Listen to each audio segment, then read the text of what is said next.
Hello friends, நீங்கள் பார்த்துட்டு இருக்கிறது ஹரிஷ் வாய்ஸ். இன்னைக்கு என்ன வீடியோவில் நாம் என்ன பார்க்க போகிறோம்னா the 7 deadly sins dragons judgement season 4 episode 19 the struggle.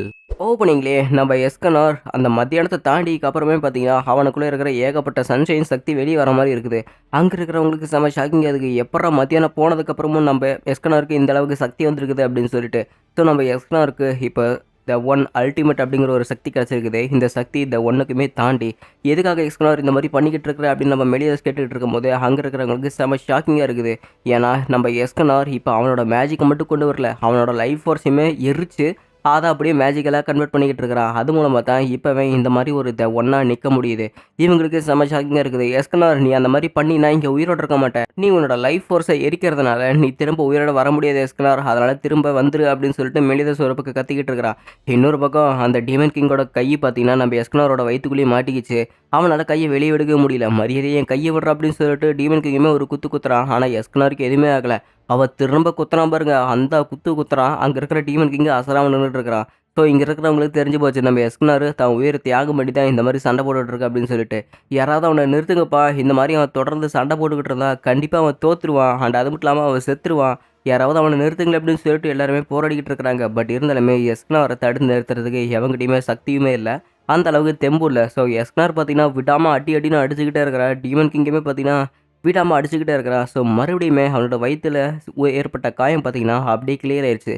இதுக்கெல்லாம் நான் உங்களை விடவே மாட்டேன், ஃபஸ்ட் நீங்கள் எல்லாருமே சாவுங்கடா அப்படின்னு சொல்லிட்டு நம்ம எஸ்கனாருக்கு மட்டும் ஏதோ ஒரு டார்க்னஸ் மேஜிக் எடுத்து போடுறான் பாருங்க. அங்கே இருக்கிற எல்லாருமே பேன், மெலிதஸ், கிங் அவங்க 3 பேர் சேர்ந்து நம்ம எஸ்கனார் வந்து காப்பாற்றுறாங்க. டீமன் கிங்குக்கெல்லாம் அப்படி தூக்கி வரி போடுது, நீங்களாம் இதுக்கட ஹெல்ப் பண்ணுறீங்க அப்படின்னு சொல்லிட்டு. அண்ட் எஸ்கனாருக்குமே பார்த்தீங்கன்னா கோவம் வருது.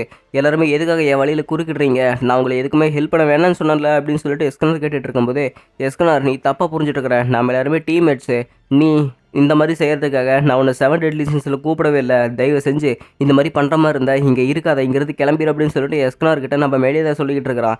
கேப்டன், உங்கள்கிட்ட நான் சில விஷயங்கள் பேசியாகணும், நீ சில விஷயங்களை யோசிச்சு பார்த்துருக்கிறியா? ஏன்னா அப்போ நான் ரொம்பவே ஆக்ரோஷமாக இருப்பேன், என்னோடய சக்தியை எப்படி கட்டுப்படுத்தணும் கூட எனக்கு தெரியாது. ஆனால் அப்போல்லாம் நீ என்னை அடிச்சு போட்டு தான் என்னோடய சக்தியை கட்டுப்படுத்தி நீ என்னையுமே கட்டுப்படுத்திட்டு இருந்த. எனக்கு அதெல்லாம் நினச்சி பார்க்கும்போது கோபமாக இருக்குது. ஆனால் நீ வச்சிருக்கிற ஒரு சக்தி அது உருவத்துக்கும் தகுதிக்கும் மீறி இருக்குது. ஆனால் அதையே உனக்கு ப்ரைட் மூமெண்ட்டாக இருக்குதுல்ல. ஸோ அந்த பெருமைக்குரிய தருணம் தான் எனக்கு இந்த மாதிரி ஒரு தருணத்தை கொடுத்துருக்குது. அதனால் நான் அவங்க எல்லாரோடையும் சேர்ந்து போராடணும்னு ஆசைப்பட்டுட்ருக்கிறேன். நான் இப்போ என்ன மாதிரி ஃபீல் பண்ணுறேன்னு உனக்கு தெரியுமில்ல. நான் ரொம்ப வருஷமாக தனிமையில் இருந்த காரணத்தினால என் கூட யாருமே பழக மாட்டாங்க.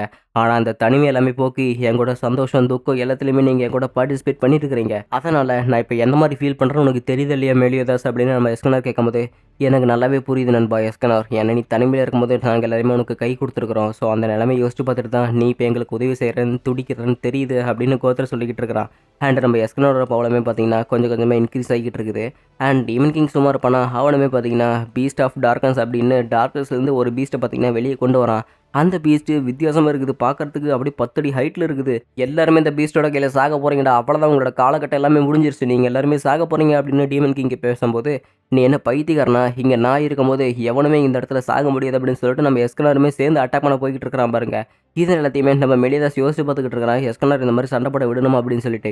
அந்த டீம்லேயுமே பார்த்தீங்கன்னா அதோட வயது ஏகப்பட்ட கையை கொடுத்து வந்து அட்டாக் பண்ண போயிட்டு இருக்கும்போது நம்ம மெலிதாஸ் எஸ்கனாருக்கு முன்னாடி வேகமாக போய் அட்டாக் பண்ணிட்டு இருக்கிறான். மெலிதாஸ், என்ன நினச்சிட்டு இருக்கிறேன், நான் உங்கள்கிட்ட என்ன சொன்னேன், என் கூட சண்டை போட வேணாம்னு சொன்னல அப்படின்னு சொல்லிட்டு எஸ்கனார் சொல்லும் போது, நீ எங்களுக்காக உயிர் தியாகம் பண்ண ஆசைப்படுறீல, அப்படின்னா உனக்காக நாங்கள் எல்லாருமே உயிர் தியாகம் பண்ணுறதில்ல எந்த ஒரு தப்புமே இல்லை, நாங்கள் எல்லாருமே உனக்காக எப்பவுமே இருக்க எஸ்கனார், தப்போ சரியோ ரைட்டோ ராங்கோ எல்லாமே உங்க கூட தான் இருப்போம். ஏன்னா நம்ம எல்லாருமே ஒரே டீம், நாம் எல்லாருமே 7 டெட்லி சின்ஸ், அதனால் எல்லாருமே சேர்ந்து அந்த டீமனை போட்டு தள்ளலாம் வா அப்படின்னு சொல்லிட்டு பார்த்தீங்கன்னா அங்கே இருக்கிறவங்க எல்லாருமே சேர்ந்து அந்த டார்க்னஸ் பீஸ்ட்டை பார்த்தீங்கன்னா போட்டு தள்ளிட்டாங்க. டீமன் கிங் அப்படி தூக்கி ஏறி போடுது.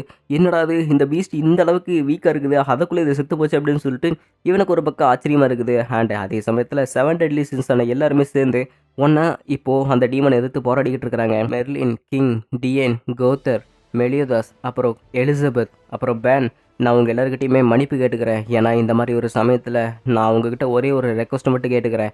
இது ஒரு ரெக்வஸ்ட் இல்லை, இது ஒரு ஆர்டர் மாதிரி. நான் இதுக்கு மேலே என்னோடய பழைய ஃபார்முக்கு திரும்ப வர முடியாது. அதனால் இந்த கடைசி தடவையாக நான் உங்களோட சேர்ந்து இந்த போராட்டத்தில் பங்கேற்கணும்னு ஆசைப்பட்றேன். அதனால் என்னை யாருமே தடுக்காதீங்க, இந்த சண்டையில் நான் கலந்துக்கிட்டே தான் ஆகணும் அப்படின்னு எஸ்கனார் சொல்லிக்கிட்டு இருக்கிறான். இதை கேட்கும்போது நம்ம மெலிதாஸுக்குமே பார்த்தீங்கன்னா அழுக வந்துருச்சு. ஏன்னா இவ இருக்கும் மேலேயுமே மனுஷனாக மாற முடியாது. சரி அப்படின்னா நம்ம எல்லாருமே ஒரே ஃப்ரெண்ட்ஸ் தான். நீ உயிரோட இருந்தாலும் சரி, இல்லைனாலும் சரி. நம்ம நண்பர்கள் இல்லைங்கிறது உயிர் இழந்ததுக்கப்புறம் எல்லாமே மாறிருமா? கண்டிப்பா மாறுது. அதனால நம்ம எல்லாருமே ஒண்ணா சேர்ந்து போராடுவோம் அப்படின்னு மேலே சொல்லிக்கிட்டு இருக்கிறான். இன்னொரு பக்கம் ஒரு இல்யூஷனை கட்டிக்கிட்டு இருக்கிறாங்க. அண்ணா என்ன பேசிட்டு இருக்கிற? நீ டீமன் கிளான் எதிர்த்து போராட போறியா? அப்பாவுக்கு தெரிஞ்சது என்ன தெரியுமில்ல? உன்னை இன்னொரு தடவை நான் பார்த்தா உன்னை அண்ணனா பார்க்க மாட்டேன். உன்னை எதிரியை தான் அப்படின்னு சொல்லிட்டு ஜெல்ட்ரிஸ் இங்கேருந்து கிளம்புறான். ஓ எதிரியை தான் பார்ப்பியா? அடுத்த தடவை நானும் உன்னை ஒரு தம்பியா பார்க்க மாட்டேன். உன்னை அடுத்த தடவை கொல்லாம விட மாட்டான் பாரு அப்படின்னு சொல்லிட்டு மேலே தான் சொல்லிக்கிட்டு இருக்கிறான். என்னன்னு பார்த்தா இது ஸ்பிரிட் வேர்ல்டில் நம்ம டீமன் கிங்கோட இல்யூஷன் தான் இது. பார்த்தியா உன் கண்ணோட உண்மையான ஒரு இதுதான். உங்கள் அண்ணோட உண்மையான சுயரூபம் இதுதான். இதெல்லாம் பார்த்துக்கிட்டியா? இப்படி தரப்பா உங்கள் அண்ணன் அப்படின்னு சொல்லிட்டு டீமன் கிங் பேசிக்கிட்டு இருக்கிறாப்புல. இன்னொரு தடவை இந்த மாதிரி கேவலமான இல்யூஷன்ஸ் என்கிட்ட காட்ட ஆரம்பிச்சுன்னு வச்சுக்க, நான் செம கடுப்பாயிருவேன். ஏன்னா இந்த மாதிரி ஒரு இல்யூஷன்ஸு எல்லாமே ரொம்பவே ரியலிஸ்டிக்காக இல்லை. அது மட்டும் இல்லாமல் எங்கள் அண்ணன் இந்த மாதிரி கேவலமான விஷயத்தை எதுவுமே செய்ய மாட்டான். ஏன்னா எனக்கு எங்கள் அண்ணனை பற்றி எல்லா ஃபீலிங்குமே எனக்கு தெரியும். அவன் எந்த மாதிரி ஃபீல் பண்ணுறா அப்படின்னு சொல்லிட்டு ஒரு அட்டாக் பண்ணுறா பாருங்க. டீமன் கிங் அடி வாங்கி நின்றுட்டாப்புல. நீ உங்கள் அப்பனை எதிர்த்து போராட ட்ரை பண்ணிக்கிட்டு இருக்கிறியா அப்படின்னு சொல்லிட்டு டீமன் கிங் கேட்கும்போது, ஆமாம் நான் ஏற்கனவே சொல்லியிருக்கேன்ல.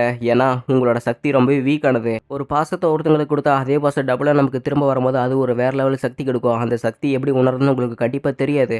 அண்ட் அது மட்டும் இல்லாமல் இது மெலியஸ் கிட்ட மட்டும் சொல்லிடாத அப்படின்னு சொல்லிட்டு கெல்ட கிட்ட வெக்கப்பட்டுக்கிட்டு சொல்லிக்கிட்டு இருக்கிறான். உங்கள் அப்பாவையே எதிர்த்து நீ சண்டை போடுற அளவுக்கு தைரியம் வந்துருச்சா? அண்ட் அது மட்டும் இல்லாமல் உன்ன மாதிரி கேவலமான பூச்சிங்களை எதிர்த்து நான் எப்படி தோப்பன்னு நினச்சிக்கிட்டு இருக்கிறேன் ஜெல்ட்ரிஸ் அப்படின்னு சொல்லிட்டு அந்த பெரிய ஸ்வாட் எடுத்து அடிக்கிறாரு பாருங்க. ஜெல்ட்ரிஸ் ஜஸ்ட் மிஸ்ஸில் தப்பிச்சு போயிடுறான். அண்ட் அதே சமயத்தில் நான் ஏற்கனவே சொல்லிட்டேன் உன்னை நான் தோக்கடிக்கிறேன் அப்படின்னு சொல்லிட்டு, அதனால் என்ன ஆனாலுமே சரி உன்னை நான் கொல்லாமல் விடவே மாட்டேன் அப்படின்னு சொல்லிட்டு ஜெல்ட்ரிஸ் அந்த இடத்துல பறந்துக்கிட்டு பேசிக்கிட்டே இருக்கிறான். உனக்கு எவ்வளவு தைரியம் இருந்தால் டீமன் கிங்கே எதிர்த்து போராடுவேன்னு சொல்லிக்கிட்டு இருக்கிறேன். உன்னை நான் கொல்லாமல் விடவே மாட்டேன் அப்படின்னு சொல்லிட்டு தன்னோட பையனே பார்த்தீங்கன்னா டீமன் கிங் அடிக்க போய்கிட்டு இருக்கிறாப்புல. என்னாலும் சரி உன்னையும் நான் தோக்கடிப்பேன், அதை மட்டும் நல்லா பார்த்துக்க அப்படின்னு சொல்லிட்டு எட்டி ஒரு அடி விட்றா பாருங்க. டீமன் கிங் கொஞ்சம் நிலம் தடுமாறுறாப்புல. அண்ட் அது மட்டும் இல்லாமல் என் பிரதர் அவனோட ஃபீலிங்ஸ் என்ன எனக்கு நல்லாவே புரியும். எங்கள் அண்ணன்கிட்ட நான் நிறைய தடவை பேச ஆசைப்பட்டிருக்கிறேன். பட் சில சமயம் எனக்கு அந்த தருணம் எல்லாமே கிடைக்கல. ஆனால் இந்த தடவை நான் அதை விடவே மாட்டேன். கண்டிப்பாக நான் என் அண்ணனை பார்க்க போய் எது தீருவேன். எனக்கு மெலியதாஸை பற்றி நல்லா தெரியும், எங்கள் அண்ணனை பற்றி எனக்கு நல்லா தெரியும் அப்படின்னு சொல்லிட்டு பார்த்தீங்கன்னா ஜெல்ட்ரிஸ் அந்த இடத்துல வேகமாக அட்டாக் பண்ண போய்கிட்டே இருக்கிறான். டீமன் கிங்கோட மண்டை பார்த்தீங்கன்னா லைட்டாக உடஞ்சிருச்சு. உன்னால் கண்டிப்பாக இந்த இடத்துல ஜெயிக்க முடியாது அப்படின்ட்டு இருக்கும்போது நீ என்ன நினச்சிட்டு இருக்கிற? நீ இருக்கிற இடத்துல இப்போது என்னோட ஸ்பிரிட் வேர்ல்டு, இந்த ஸ்பிரிட் வேர்ல்டு நான் சொல்கிறதானே கேட்கும். அப்படின்னா இங்கே நான் ஜெயிக்கிறதுல எந்த ஒரு ஆச்சரியமும் இல்லை, நீ இந்த இடத்துல தோக்குறதுல எந்த ஒரு ஆச்சரியமும் இல்லை அப்படிங்கிறாங்க. இங்கே நான் பேசுனதெல்லாம் கண்டிப்பாக நீ மெலியஸ் கிட்ட சொல்லிடாத அப்படின்னு கெல்டா கிட்ட சொல்லிக்கிட்டு இருக்கிற மறுபடியும். இப்போ நீ என்ன நினைக்கிறேன்னு எனக்கு நல்லாவே புரிஞ்சிருச்சு டீமன் கிங். ஏன்னா ஏற்கனவே உன் பையன் மெலியஸ் கிட்ட தோத்துட்ட. ரெண்டாவது தடவை நீ இங்கே தோக்குறது ஒரு மாதிரி கூச்சமானு நினைக்கிறேன். அதுக்காக தான் நீ பயப்படுற. என்ன கரெக்டாக கண்டுபிடிச்சனா அப்படின்னு ஜெல்ட்ரிஸ் சொல்லிக்கிட்டு இருக்கிறான். உனக்கு எவ்வளவு தைரியம்? என் மகனான நீ அப்பாவை எதிர்த்து இந்த மாதிரி போராடலாம் கூடாது அப்படின்னு சொல்லிட்டு இங்கே அப்படி பாசமொழியை பொழிகிறான். இங்கே பார்த்தியா இத்தனை வருஷமாக பாசம் அப்படிங்கிற ஒரு விஷயத்தையே காட்டாமல் அப்பாங்கிறவன் இந்த சமயத்தை பயன்படுத்தி என்ன யூஸ் பண்ணிக்கிற அப்படின்னு சொல்லிட்டு ஜெல்ட்ரிஸ் சொல்லிக்கிட்டு இருக்கிறான். உங்கள் அண்ணன் வெளியே என்ன போராடி இருப்பான்னு உனக்கு தெரியாதா? ஏன்னா உங்கள் அண்ணன் வெளியே செத்து போயிருப்பாரு அப்படின்னு இங்கே டீமன் கிங் சொல்கிறாப்புல. எனக்கு எங்கள் அண்ணனை பற்றி நல்லா தெரியும்டா. அவன் நேரம் என்னை காப்பாற்றுறதுக்கு போராடிட்டு இருப்பான்னு அது எனக்கு நல்லா தெரியும். ஆம்னியஸ் நெபுலா அப்படின்னு சொல்லிட்டு அவனோட அல்டிமேட் பவரெல்லாம் ஆம்னியஸ் நெபுலாவை போடுறான் பாருங்க. எப்பேற்பட்ட ஆளாக இருந்தாலுமே இந்த ஆம்னியஸ் நெபுலாங்கிற பவர் எழுத்துற மாட்டிருக்குது. என்னன்னாலுமே சரி உன்னை நான் டிஃபீட் பண்ணுவேன் அப்படின்னு சபதம் எடுத்துட்டேன்.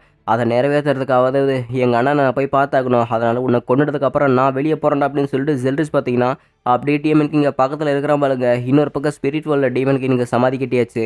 இங்கே ப்ரெசன்ட் வேர்ல்ட்லையுமே டீமன் கிங்க்கு சமாதி கட்டியாச்சு. ஏன்னா டீமன் கிங் இந்த இடத்துல அவங்க எல்லாத்துக்கிட்டையுமே அடி வாங்கி அப்படியே படுத்துட்டான் பாருங்க. ஸோ அவனோட உருவம் கொஞ்சம் கொஞ்சமாக குழஞ்சு அப்படியே அந்த டார்க்னஸ் மட்டும் பார்த்தீங்கன்னா அப்படியே வெளியே வர மாதிரி இருக்குது. ஒரு பெரிய இடி வந்து இவங்க ரெண்டு பேர்த்தையும் தனியாக பிரிக்க அந்த 10 கமெண்ட்மெண்ட்ஸுமே பார்த்தீங்கன்னா ஜெல்ட்ரிஸோட உடம்பு வந்து வெளியே வந்துகிட்டு இருக்குது. ஐயோ அங்கே என்ன நடக்குது அப்படின்னு சொல்லிட்டு எல்லாருமே ஆச்சரியப்பட்டுக்கிட்டு இருக்கும் போது ஸோ ஜெல்ட்ரிஸோட அந்த உடம்புக்குள்ளே இருக்கிற டீமன் கிங் அந்த 10 கமெண்ட்மெண்ட்ஸோட பார்த்தீங்கன்னா அப்படியே பிரிஞ்சு வெளியே வந்துகிட்டு இருக்கிறான். அப்படியே வழியில் துடிச்சிக்கிட்டு இருக்கிற ஜெல்ட்ரிஸ் எல்லாம் அவனுக்கு என்ன பண்ணுறதுனே தெரியல. ஸோ ஜெல்ட்ரிஸுமே பார்த்தீங்கன்னா வானத்தில் பறந்து அப்படியே இவங்க ரெண்டு பேரும் பிரியிறாங்க பாருங்க. பிரிஞ்ச வேகத்தில் இல்லை என்னோட வெசலை நான் இழக்க மாட்டேன், மறுபடியும் நான் அடைஞ்சே தீருவேன் அப்படின்னு சொல்லிட்டு தனியாக போகிற ஜெல்ட்ரிஸை பிடிக்க போயிட்டு இருக்கிற டீமன் கிங் அவனை யாராவது காப்பாற்றுங்க அப்படின்னு கெல்டு ஒரு பக்கம் கத்திக்கும் போது ஜஸ்ட் விசில் பார்த்தீங்கன்னா நம்ம பேன் அவனோட பவரை பயன்படுத்தி ஸோ ஸ்நாட்ச் மூலமாக அவனை இங்கே கரெக்டாக காப்பாற்றிட்டான். ரொம்ப வயசாகிடுச்சிட்டு இருக்குது, ரொம்ப ஸ்பீடாக வேலை செய்ய முடியல அப்படின்னு பேன் கிண்டல் பண்ணிக்கிட்டு இருக்கிறான். இன்னொரு பக்கம் ரொம்பவே நல்லா வேலை பண்ண நண்பா அப்படின்னு ரெண்டு பேரும் பேசிக்கிட்டு இருக்கும்போது ரொம்பவே நன்றி, என் ஜெல்லி என்கிட்ட திரும்ப கிடச்சிட்டு அப்படின்னு கெல்டா சொல்லிக்கிட்டு இருக்கிறா.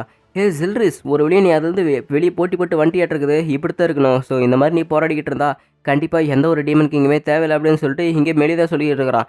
எல்லாம் எனக்கு தெரியும், நீ எதுவுமே சொல்ல தேவையில்லை அப்படின்னு சொல்லிட்டு கெல்டாவோட பூப்ஸில் பார்த்தீங்கன்னா சாஞ்சிக்கிட்டு இருக்கிறான். ஓ உனக்கு பூப்ஸ்னா பிடிக்குமா? சரி அண்ணன் மாதிரியே தான் நீ இருப்பியாட்டு இருக்குது. சரி, சரி. நீ ஸ்பிரிச்சுவல்லி அந்த மாரி தானே பண்ண. எனக்கு ரொம்பவே சந்தோஷம். நீ இந்த மாரி திரும்ப வந்தது அப்படின்னு சொல்லிட்டு மெல்லிதாஸ் பேசிக்கிட்டு இருக்கிறான். இப்போ அந்த 10 கமெண்ட்மெண்ட்ஸ் எல்லாருமே பார்த்தீங்கன்னா, இங்க 10 அப்படியே வெளிய திரிஞ்சுகிட்டு இருக்குது. இல்ல நான் உங்கள இதுக்கு விடவே மாட்டேன். என்ன ஆனாலுமே சரி நான் எல்லாத்தையுமே அழிச்சே தான் தீருவேன் அப்படின்னு சொல்லிட்டு அந்த 10 கமெண்ட்மெண்ட்ஸ் அதாவது இந்த 10 கமெண்ட்மெண்ட்ஸ் இப்ப டீமன் கிங்கா இருக்குது. அது வானத்துல போய் வெடிச்சு சிதறுது. இந்த காட்டுக்குள்ள இருக்கிற ஒவ்வொரு மூலையிலுமே பார்த்தீங்கன்னா, அப்படியே பிரிஞ்சு போகுது. அங்க இருக்கிறவங்களுக்கு செம ஷாக்கிங்கா இருக்குது. என்னடா நடக்குது இங்க அப்படின்னு சொல்லிட்டு. ஸோ காட்டுக்குள்ள ஒவ்வொரு திசையிலுமே பார்த்தீங்கன்னா, அந்த கமாண்ட்மெண்ட் ஒவ்வொன்றா போய் இறங்குது. இறங்குனதுக்கப்புறம் அந்த காட்டுல இருக்கிற எல்லா பகுதியுமே டிவோர் பண்ணுது. அங்க இருக்கிற எல்லா டார்க்னஸையுமே கொண்டு வருது. அண்ட் இது ஒரு பெரிய மிருகம் மாரி உருவாகிட்டு இருக்குது. அங்க இருக்கிற உயிருள்ள ஜீவன், உயிர் இல்லாத ஜீவன் எதுவா இருந்தாலுமே சரி, எல்லாமே டார்க்னஸ்குள்ள அடங்குது. இங்க என்ன பண்ணிட்டு இருக்கிறான் அவன்? எனக்கு ஒண்ணுமே புரியலையே அப்படின்ட்டு இருக்கும்போது, எனக்கு தெரிஞ்சு அவன் அவனோட உருவத்த இந்த பிரிட்டனை தலைநகரத்தையே ஒரு வெசலா மாத்திக்கிறான்னு நினைக்கிறேன். அதனால தான் அவன் இந்த காட்டையே அவனோட வெசலா மாத்திக்கிற மாரி எனக்கு தோணுது அப்படின்னு மெர்லின் சொல்லிக்கிட்டு இருக்கிறா. இவன மாரி கேவலமான ஒரு ஆள நான் பார்த்தது அப்படின்னு சொல்லிட்டு எஸ்கனார் சொல்லிக்கிட்டு இருக்கிறான் பாருங்க. இவங்க கண்ணுக்கு முன்னாடியே அந்த காடு அப்படியே மேல பறக்குது பாருங்க. இவங்களுக்கு இது பார்க்கறக்கே செம ஆச்சரியமா இருக்குது. என்னடா இது ஒரு வெசலான இவன் கிரியேட் பண்றதுக்கு காடு தான் கிடைச்சது அப்படின்னு சொல்லிட்டு ஆச்சரியப்பட்டுக்கிட்டு இருக்கிறாங்க. ஸோ அந்த பாறை அப்படியே மேலே இடிஞ்சு விழுகுது பாருங்க. எல்லாருமே அப்படியே ஜஸ்ட் மிஸ்ல தப்பிக்கிறாங்க. அதே சமயத்தில் கை கால் அப்படின்னு சொல்லிட்டு வித்தியாசமான உருவமா அங்கே இருக்கிற மலைகள், பாறைகள், காடுகள் எல்லாமே பார்த்தீங்கன்னா ஒரு உருவமாக கிரியேட் ஆகுது. ஒரு அடி அடிக்கிறான் கீழே தரையில். அங்கே இருக்கிற காற்று பிச்சுக்கிட்டு அடிக்குது. எல்லாருமே அப்படி கண்ணை மூடிக்கிட்டாங்க. ஒரு வழியாக அந்த 10 கமெண்ட்மெண்ட்ஸ் எல்லாமே சேர்ந்து காட்டில் இருக்கிற எல்லா பகுதியுமே ஆக்கிரமிச்சதுக்கு அப்புறம் ஒரு புதிய டீமன் கிங்காக பார்த்தீங்கன்னா இந்த இடத்துல டீமன் கிங் இருக்கிறாப்புல. எல்லாருமே சாக போறீங்கடா. ஏன்னா இந்த மாதிரி ஒரு உருவத்தில் நீங்கள் என்னை எதிர்த்து எந்த ஒரு சண்டையுமே போட முடியாது. இப்போ எல்லாருமே பயத்தில் சாக போறீங்க பாருங்க. அண்ட் அது மட்டும் இல்லாமல் இந்த மரணத்தின் கடவுள்களை எல்லாருமே சந்திக்க போறீங்க. எல்லாருமே இப்போ சாக போறீங்க அப்படின்னு சொல்லிட்டு டீமன் கிங் பேசிக்கிட்டு இருக்கும்போதே பிரிட்டானிய தலைநகரத்தை காட்டிக்கிட்டு இருக்கிறாங்க. அங்கே இருக்கிற மக்களுக்கு பீதி ஆயிடுச்சு. ஏன்னா இந்த இடத்துல ஃபுல்லாக இருட்டிடுச்சு. அண்ட் அது மட்டும் இல்லாமல் 2 டீமன்ஸ் இங்கே இருக்கிறதுனால கொஞ்சம் கொஞ்சமாக நிலம் வந்து அப்படியே நில குலையுது. அங்கே இருக்கிறவங்களுக்கு செம்ம ஷாக்கிங்காக இருக்குது. நீங்கள் எதுக்குமே பதட்டப்படாதீங்க. நீங்கள் பத்திரமா லியோனஸ் கிங்டமுக்கு போங்க அப்படின்னு ட்ரேஃபஸ் ஹென்ட்ரிக்சன் பேசிக்கிட்டு இருக்கிறாங்க. அம்மா நீங்கள் தைரியமாக போங்கம்மா. நீங்கள் எது பண்ணாலும் நான் பார்த்துக்கிறேன். இங்கே இருக்கிற ஹீரோஸ் நான் தான். எந்த டீமன் கிங் வந்தாலும் எந்த ஒரு ஹீரோஸுமே எந்திரிக்க மாட்டான். நான் பார்த்துக்கிறேன் அப்படின்னு சொல்லிட்டு ஹாக் பேசிக்கிட்டு இருக்குது. பட் அங்கே போனதே தெரியுது டீமன் கிங்கோட நிலைமை ரொம்பவே பெருசாக இருக்குது அப்படின்னு. இதெல்லாம் நான் சமாளிக்க மாட்டேன். அம்மா அங்கே போகாதீங்கம்மா எனக்கு பயமாக இருக்குது அப்படின்னு சொல்லிட்டு ஹாக் பயந்துக்கிட்டு இருக்கிறா. இன்னொரு பக்கம் நம்ம வெளியஸ் கிழமை ட்ரைனிங் கொடுத்தாங்களே ட்ரியூட்ஸ், அவங்களுமே பதட்டப்பட்டுக்கிட்டு இருக்கிறாங்க. அண்ட் இங்கே ஹோலிக் நைட்ஸுமே பார்த்தீங்கன்னா ரொம்பவே பதட்டப்பட்டுக்கிட்டு இருக்கிறாங்க. என்னன்னாலும் சரி கில் நான் ஒன்று போகவே மாட்டேன் அப்படின்னு மார்கரெட்டா கில் தண்டர் கட்டி பிடிச்சிக்கிட்டு இருக்கும்போது, நீங்கள் ஒன்றும் கவலைப்படாதீங்க லேடி வெரோனிகா, நான் உங்களை பத்திரமா பார்த்துக்கிறேன் அப்படின்னு இவங்க 2 பேரும் கட்டி பிடிச்சிக்கிட்டு இருக்கிறாங்க. அங்கே இருக்கிற எல்லா ஊர் மக்களுமே பயந்துக்கிட்டு இருக்கிறாங்க. இங்கே இருக்கிற ஊர் மக்களோட முகரையிலையும் நல்லாவே தெரியுது. நீங்கள் எல்லாருமே பயத்தில் நடுங்கிக்கிட்டு இருக்கிறீங்க. சாவும் கண்ணிலே தெரியுது. அதனால் நீங்கள் எல்லாருமே எந்த ஒரு போராட்டமும் போடாமல் மரியாதை என்கிட்ட சரணடைஞ்சிருங்க. இந்த டீமன் கிங்கோட கையில் உயிரை விட்டுருங்க அப்படின்னு சொல்லிட்டு இருக்கும்போது எல்லாருமே ஒரு மாதிரி இருக்கிறாங்க. உங்கள் முகரையெல்லாம் ஏன் அப்படி இருக்குது? என்ன தைரியமாக சிரிச்சுக்கிட்டு இருக்கிறீங்க அப்படின்னு சொல்லிட்டு இங்கே டீமன் கிங் கேட்டுக்கிட்டு இருக்கிறான். அங்கே இருக்கிற 7 டெட்லி சின்ஸ் எல்லாருமே பார்த்தீங்கன்னா சிரிச்சுக்கிட்டு இருக்கிறாங்க. இப்பேற்பட்ட ஒரு சூழ்நிலை வந்துருச்சு, எப்போ அவங்களால சிரிக்க முடியுது அப்படின்னு சொல்லிட்டு டீமன் கிங் கேட்கும்போது, இனிமேல் தான்டா 7 டெட்லி சின்ஸோட ஆட்டத்தையே பார்க்க போகிறேன். ஏன்னா எங்களுக்கு தடுத்து நிறுத்ததுக்கு இப்போ எந்த ஒரு விஷயமுமே கிடையாது. உன்னை போட்டு தள்ளுறது தான் எங்களோட மெயின் குறிக்கோள். உன்னை போட்டு தள்ளதுக்கப்புறம் எனக்கு கல்யாணம் வேறு இருக்குது, அதை நான் போய் அதெல்லாம் பார்க்கணும்ல அப்படின்னு கிங் ஒரு பக்கம் பேச, உன்னை போட்டு தள்ளுறது தான் எங்களோட மெயின் குறிக்கோள். உன்னை மாதிரி ஒரு கேவலமான கடவுள் கூட நாங்கள் பார்த்ததே கிடையாது. அதனால் நான் உன்னை என் பர்சனலாக நினச்சிக்கிட்டு கொல்ல போகிற மாதிரி அப்படிங்கிறாங்க. சரி 7 டெட்லி சின்ஸ் ஆஜராகுங்கடா அவனை போட்டு தள்ளுறக்கு அப்படின்னு மெலிதாஸ் கத்துறான். அதோட எபிசோட் முடிக்கப்பட்டது.